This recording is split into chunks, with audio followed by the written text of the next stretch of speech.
Está aí o fim de semana e o Ensaio Geral tem um cartaz recheado de propostas. Se quiser rir, ouça o que o humorista brasileiro Fábio Porchat tem a dizer sobre o espetáculo de humor que traz a Portugal.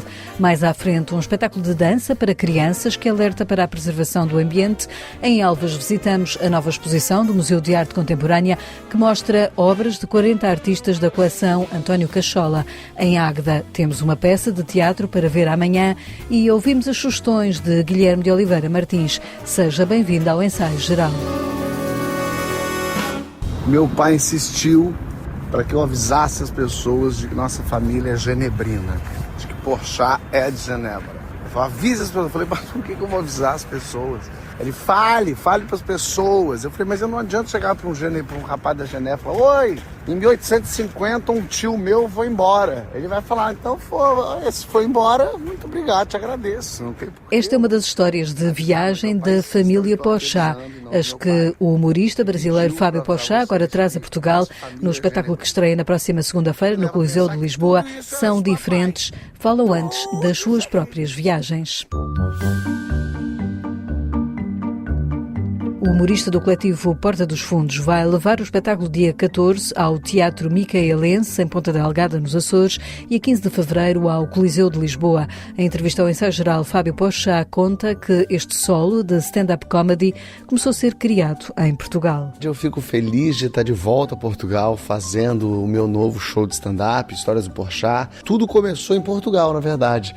A estreia mundial desse espetáculo foi aqui no início do ano passado, quando eu ainda estava descobrindo ele, e aí fui ao Brasil, entrei em cartaz, fiquei com o espetáculo lá durante o ano inteiro, então agora volto com o espetáculo um pouco modificado. Por quê? Em que é que foi mudando? Eu fui acrescentando novas histórias, são as minhas histórias de viagem. Então eu falava já de uma dor de barriga no Nepal, de uma massagem erótica na Índia, mas acrescentei um bolinho de ervas de Amsterdã. A gente foi azeitando o texto, porque o stand-up não se ensaia, né? Não tem assim, fica 2 meses ensaiando. A estreia já é a primeira vez que você vai fazer. E conforme o texto vai sendo feito e você vai se apresentando, você vai vendo onde é que estão rindo mais, onde estão rindo menos, o que eu posso tirar, o que eu posso acrescentar, e o texto vai se organizando enquanto ele está valendo. Então eu volto 1 ano depois para Portugal já com o texto valendo, perfeito, totalmente pronto para fazer o pessoal dar risada. A digressão que agora chega a Portugal conta várias peripécias das inúmeras viagens de Fábio Porchat pelo mundo. O criador diz que sentiu necessidade de voltar a rir com o público depois da pandemia. Quando eu fui criar esse espetáculo, eu pensei assim, acho que as pessoas têm que voltar a rir juntos. Todo mundo durante a pandemia ficou meio rindo em casa, meio sozinho. E quando a gente volta a rir junto, faz diferença. A risada contagia. E eu queria um espetáculo leve, que não tivesse polêmica, não tivesse política, religião, nada. Eu quero contar os meus causos de viagem e fazer as pessoas darem risada. Eu estava precisando desse show de stand-up porque eu estava precisando me sentir engraçado de novo. De uma certa forma, a gente ficou trancado em casa, sem o contato com o público direto, assim. Então, quando você faz a peça e as pessoas dão risada imediatamente, a pessoa, então eu sou engraçado, que coisa boa. E como será voltar a enfrentar o público português? Primeiras vezes que eu vim para cá, eu falei, será que vão entender o meu estilo, o meu jeito? Será que tem a ver o humor brasileiro com o humor português? Mas como os portugueses assistem muito Porta dos Fundos, assistem o meu programa, e agora então que eu já estou muito mais íntimo do público português, eu já saquei que eles riam de ter piada, é ponto final. E isso é muito bom. Eu me sinto muito em casa, que é como se eu estivesse fazendo no Brasil. Fábio Porchat ficou a conhecer melhor o público português e os portugueses depois de ter protagonizado a série televisiva Viagem a Portugal, realizada a partir do livro com o mesmo nome do Nobel José Saramago. Foi um privilégio, né? Eu fiquei 2 meses viajando por Portugal. Sempre que eu comento com alguns portugueses, eles falam, você conhece Portugal melhor que eu, você foi em lugares que eu nunca fui, que eu já soube. E realmente Portugal, comparado ao Brasil, né, é um país de dimensões muito menores, mas um país imenso. Eu fiquei muito surpreso com a dinâmica cultural assim, do país, com a receptividade do povo, porque a gente fala, o brasileiro é caloroso e recebe, e o português é mais europeu, mais fechado. Claro, talvez o brasileiro seja um pouco mais aberto, mas o povo português me recebeu muito bem. Não só aqueles que me reconheciam e falavam, Fábio, porque metade do país não sabe quem eu sou.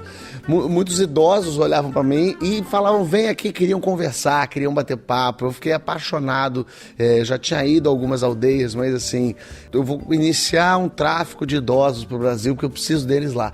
Os idosos portugueses são maravilhosos, porque eles são um pedaço vivo de Portugal. Eu digo, brincando, que são as jangadas de pedra desse Portugal, assim. Então ali naquelas aldeias que estão cada vez menores e mais diminutas, e eles sentem falta de gente ali, de juventude ali. Quando você para ouvi-los, as histórias são fantásticas. Então eu fiquei encantado. Fora, não vou nem entrar no papo da comida portuguesa, porque daí a gente vai ficar aqui 10 horas falando, porque cada lugar... Ganhávamos muito mais quilos. E cada lugar que eu ia, eu tinha que experimentar as melhores bochechas de porco de Portugal, o melhor bacalhau. Tem que experimentar o melhor borrego. Não, aqui você tem... Todo lugar tinha o melhor, e pior é que era mesmo. Fábio Porchat apresenta-se em nome próprio na próxima semana. Segunda-feira será no Coliseu do Porto, na terça nos Açores, em Ponta Delgada, no Teatro Micaelense, e dia 15 de fevereiro no Coliseu de Lisboa. Pela primeira vez, a coleção António Cachola dá a conhecer o seu espólio de fotografia. Em Elvas, no Museu de Arte Contemporânea, poderá visitar até 18 de junho a exposição Contravisões, que mostra o trabalho de 40 artistas nacionais. Entre eles estão criadores de renome como Julião Sarmento, Jorge Mulder, Fernanda Fragateiro, Augusto Alves da Silva ou a dupla João Maria Guzmão e Pedro Paiva. A curadoria é assinada por Sérgio Má, o docente de Fotografia e Arte Contemporânea na Faculdade de Belas Artes da Universidade de Lisboa, explica que nunca António Cachola fez uma exposição centrada em apenas um género artístico. Esta é a primeira exposição que se centra apenas numa disciplina dentro da coleção António Cachola. Nunca houve nenhuma exposição centrada só na pintura ou na escultura, e o que é facto é que, por alguma razão, o António Cachola decidiu convidar-me para trabalhar apenas a parte da fotografia, que tem uma presença muito significativa. Ou seja, no papel que a fotografia tem dentro do panorama das últimas décadas, nós encontramos uma enorme diversidade e uma grande abrangência de utilizações da fotografia. Percorrer a exposição não é ver apenas fotografia no seu suporte mais clássico. Há artistas que integram a arte fotográfica de diferentes formas no seu trabalho. A partir dos anos 80, por exemplo, vai-se diluindo cada vez mais essa tensão histórica entre os chamados fotógrafos artistas e os artistas que utilizam a fotografia, como utilizam outros meios. Portanto, encontramos neste leque de artistas autores que só trabalham em fotografia, praticamente, como por exemplo o António Júlio Duarte, o Paulo Catrica, mas também encontramos artistas que trabalham tanto a fotografia como o desenho, a escultura, como por exemplo a Catarina Dias, a Patrícia Garrido.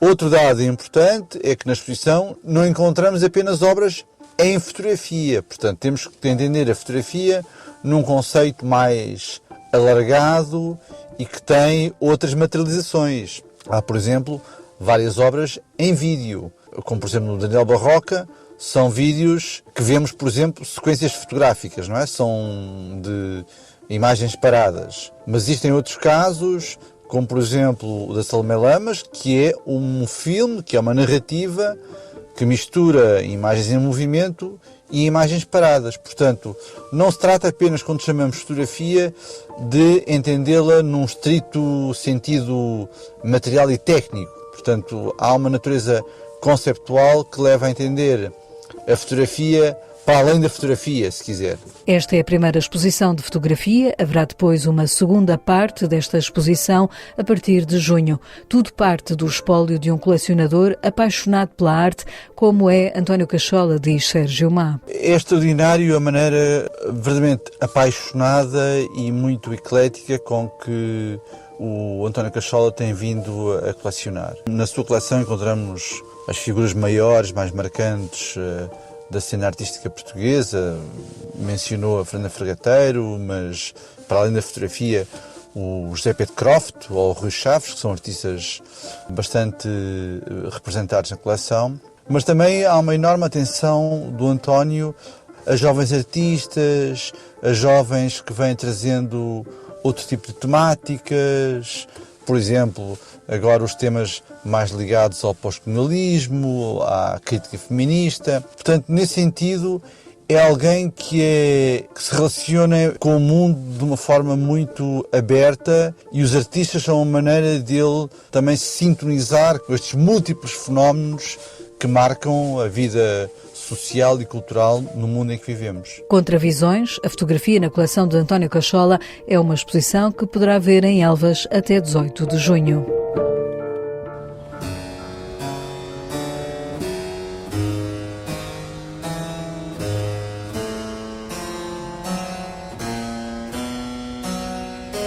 Já amanhã à noite, em Águeda, no auditório do Centro de Artes, poderá ver a peça Jesus, o Filho, do encenador Elmano Sancho. É um espetáculo que conta com a narração do ator Rui de Carvalho e que faz parte de uma trilogia que tem como tema a Sagrada Família. Em entrevista ao Ensaio Geral, Elmano Sancho explica como nasceu esta trilogia e o que une as peças. A trilogia é composta por 3 textos: José o Pai, Maria a Mãe e Jesus o Filho.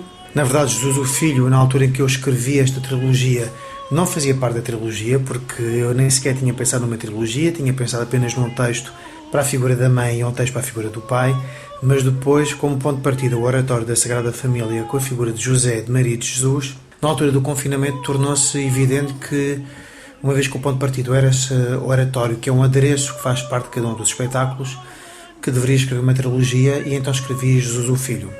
É verdade que os 3 são independentes entre si. No entanto, é óbvio que há elementos comuns nos 3. Mesmo não tendo visto a primeira peça desta trilogia, poderá ver este Jesus, o Filho, que retrata uma figura messiânica dos tempos modernos. Um jovem adulto que se depara com uma Europa em crise, com excesso de endividamento, com muito pouco emprego, com a dificuldade de se tornar autónomo com uma certa idade e ter que permanecer em casa dos pais até aos 30 e tal, enfim, para explicar que este Jesus, o Filho, tem as características do Jesus que nós conhecemos, ou seja, é um homem além do seu tempo, e obviamente mais uma vez isso vai ao encontro de um certo desânimo, obviamente estou a falar de uma forma generalista, não é?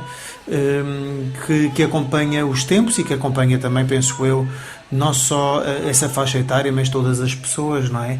Em que as promessas sobre as quais estavam assentes uma certa civilização já não são as promessas do século XXI, não é? Onde há a crise climática, há a crise europeia, há a crise mundial, agora, obviamente, o aumento dos preços generalizados, inflação, desemprego, onde não se consegue projetar a vida, já não digo a longo prazo, mas a curto e médio prazo.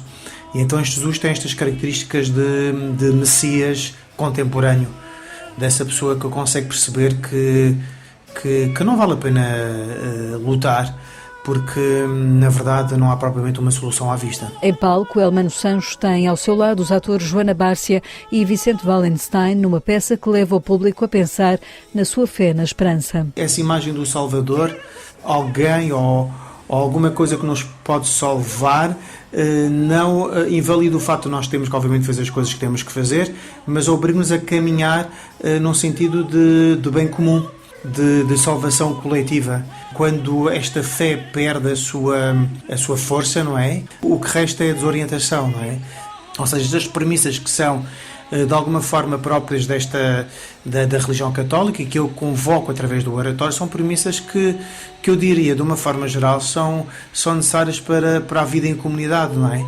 E quando elas se perdem, abre-se caminho para a desorientação, para o salve-se quem puder, não é? E convocar esta personagem de Jesus é a figura do Salvador, não é? Precisamos de acreditar nesta salvação. Não estou a dizer que este período seja pior do que outros períodos que já se viveram na humanidade, mas isto é cíclico e, de facto, este período é um período de muitas privações, de grandes conflitos e de grandes desafios, e que obriga, obviamente, a uma consciência coletiva que é difícil reencontrar no mundo de hoje. E, nesse sentido, é preciso recuperar esta ideia de Salvador, não é? Mesmo que este Salvador, na verdade, acaba por ser cada um de nós. E, nesse aspecto, é que eu falo neste Jesus contemporâneo, que atravessa na verdade, a história da humanidade, não é? Jesus, o Filho, sobe ao palco do Centro de Artes de Águeda já amanhã, a partir das 9h30 da noite.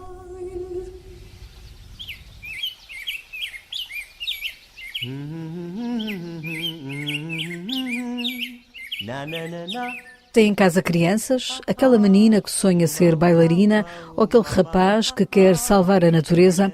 Este é um espetáculo para eles. Dia a dia, sobe ao palco do Teatro Luís de Camões, em Belém, a partir deste fim de semana.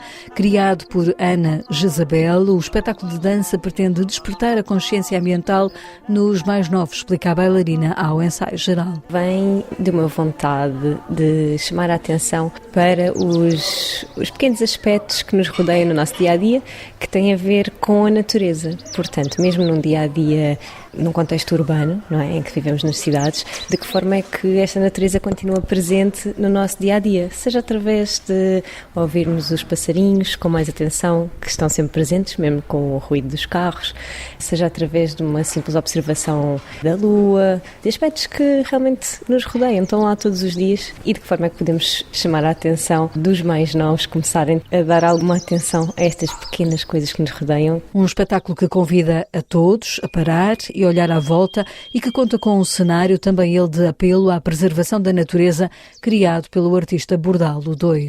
É um artista que se preocupa precisamente com esses aspectos, com a vida no planeta, a fauna, a flora, e portanto ele criou a cenografia deste espetáculo, toda reciclada, que são os brócolos invertidos. Portanto há aqui uma ambiência mais mística de uma espécie de floresta que rodeia estes dois seres que estão em palco, que também vão sofrer algumas transformações, influência dessa natureza que nos está a rodear, e portanto sim, no fundo os mais novos têm essa capacidade de ainda observar pequenos pormenores, e eu não gostava que eles perdessem isso, e portanto este espetáculo é uma chamada de atenção precisamente para isso. A bailarina Ana Jezabel, que com Ângela Dias Quintela apresentam este espetáculo de dança para crianças este fim de semana no Teatro Luca, em Belém, uma peça que repete dia 18 às 11h30 da manhã.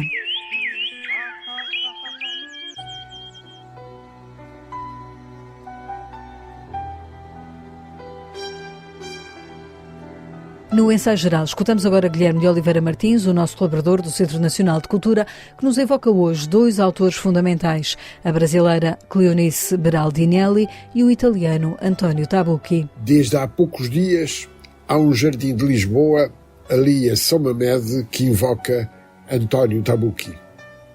Por ali encontramos a memória de Alexandre O'Neill, de José Cardoso Pires, de Rubaná e de Fernando Lopes. E ficaram as lembranças de Afirma Pereira, a partir do bairro Alto, onde se situava o Lisboa, no fatídico agosto de 1938. E pudemos caminhar até à Brasileira do Chiado ou à Casa do Alentejo.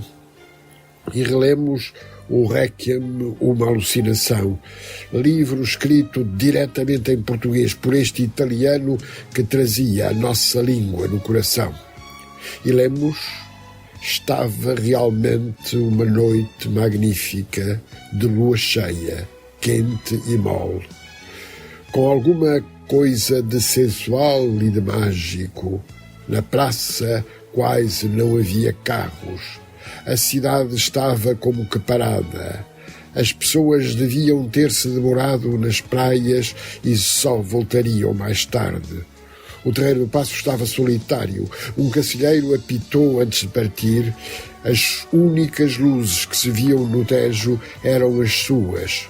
Tudo estava imóvel como no encantamento. E era esse encantamento que o escritor procurava. Ninguém poderia ficar indiferente a Cleonice Berardinelli, que nos deixou aos 106 anos.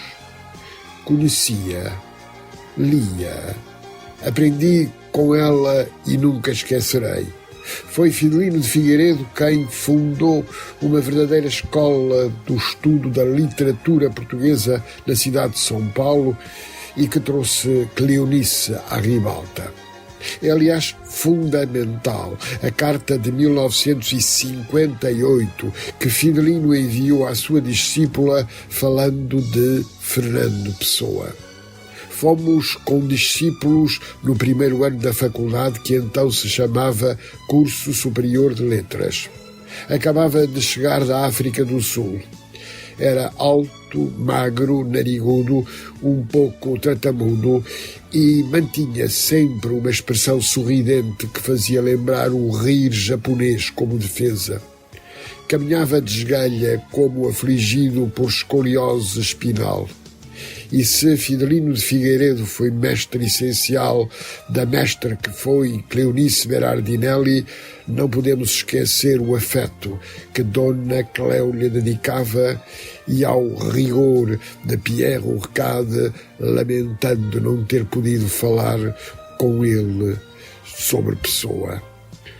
Para Cleonice, não havia conflito entre as literaturas portuguesa e brasileira. Têm em comum a mesma língua. As pequenas diferenças que se verificam entre elas não fazem que haja nunca uma dissensão. E Dona Cléo já nos deixa uma saudade suprema.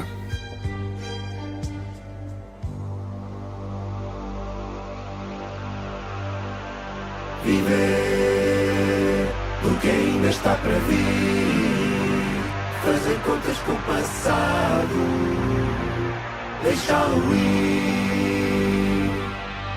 Estão escolhidos os autores que vão participar no Festival da Canção. A grande final será 11 de março em Lisboa. São cerca de 2 dezenas de autores nacionais. Entre eles estão nomes como André Henriques, Bárbara Tinoco, Cláudia Pascoal, a fadista Teresinha Landeiro ou os Sal. A banda de Sérgio Pires, João Pinheiro, Daniel Mestre, João Gil e Vicente Santos vai subir ao palco da primeira semifinal a 25 de fevereiro. Um ano depois de lançarem o disco de estreia, Passo Forte, os Sal apresentam o tema Viver para representar Portugal em Liverpool, Reino Unido, na Eurovisão deste ano. É com os Sal que fechamos o ensaio geral, que teve sonorização de José Luís Moreira. Voltamos de hoje a 8 dias. Vamos estar no Festival Literário Correntes de Escritas, na Póvoa de Varzim, e vamos ter um programa cheio de escritores para si. Boa noite e bom fim de semana.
Contas com